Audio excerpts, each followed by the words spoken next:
Okay, fantastic. Well, very good. So, pretending like we never talked, Sure. go back to the beginning and tell me the genesis of this whole operation. What is it you have going on? Right. Well, it's kind of a long story. There's a lot involved.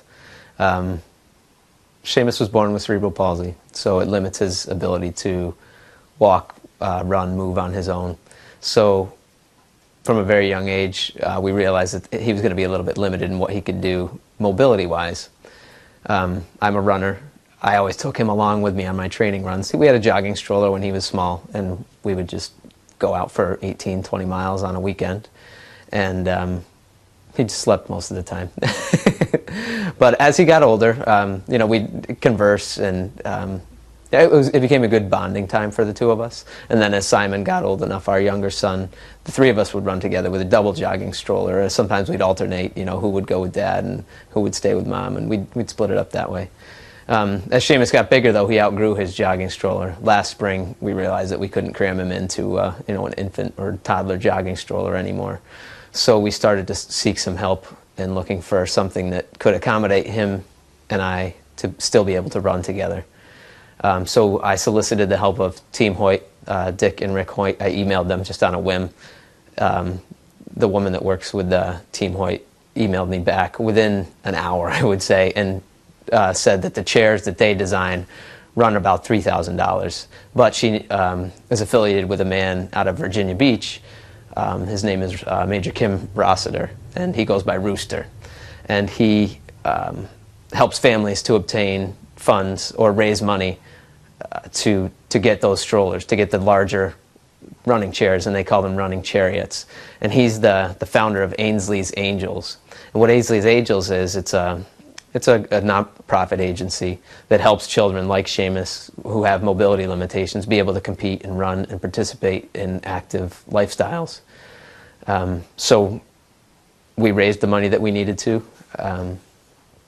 It was a requirement of raising $800. We raised the $800 within 6 hours on Facebook, just from friends and family, and it was wonderful to see the outpouring of support of people that know Shamus and know our family and know what we were trying to accomplish. And then shortly after that, Shamus decided that he wanted to try some racing together. So we signed up for the Firecracker 4-mile race in Saratoga, and we ran the 4 miles, and it was 95 degrees, and the sun was beating down, but there were people out there spraying us with hoses, and Shamus thought that that was great. It was a lot of fun. And then Shamus knew that I was running my first ultramarathon a month later, and that was a 6-hour race in Pittsfield, Massachusetts, and he asked if he could run with me. And I'm thinking in my head that I've never run 6 hours straight in my life, and now he wants me to push him. But you know, outwardly I said, yeah, you know, we'll give it a try, we'll do it. And I'm thinking also in my head that he's going to want to stop after, you know, a few miles or whatever, that he would get bored, because it was a running around and around 3/10 of a mile track. And so we did it. We decided to do the race, and you know, I asked him periodically, Shay, do you want to take a break? Do you need a rest? Do you want to just do something else? But he wanted to participate the entire time. At my wife Nicole's beckoning, he decided to take a 20-minute rest for lunch and a little quick bathroom break, and then he was right back in it with me.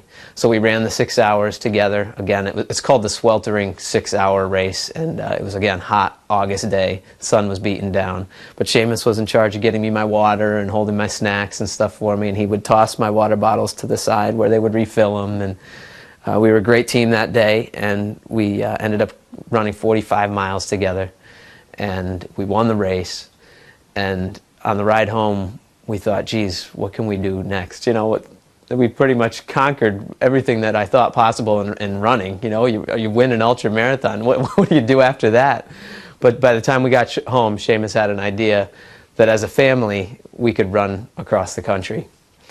And Nicole and I kind of sat on that for a while and thought, you know, we'll let him dream about it for a little bit, and we'll see. But we revisited it again around Christmas time, and when we really started to think that maybe we can make this happen. I talked to my employer at work, and they granted me the 10 weeks off. I'll be working a little bit from the road. then we started to realize, you know, we're going to need to raise some awareness and raise some money for what we're trying to do, spreading the mission of getting kids that have mobility limitations to be able to participate fully in life, to be able to compete, to be able to do whatever they want to do. So we shortly after teamed up with Ainsley's Angels again a year later, and they're helping us to provide a running stroller in every state that we run through, which depending on our route will be either 13 or 14 jogging strollers, and depending on how much money we raise, maybe we can do more than that, but we'd like to donate a stroller, a running chariot in each state that we run through to children that need them and their families. So that's kind of the in a nutshell version of the story. Fantastic. I'll have more questions for you. I just want to Sure. stop, double check. Yep.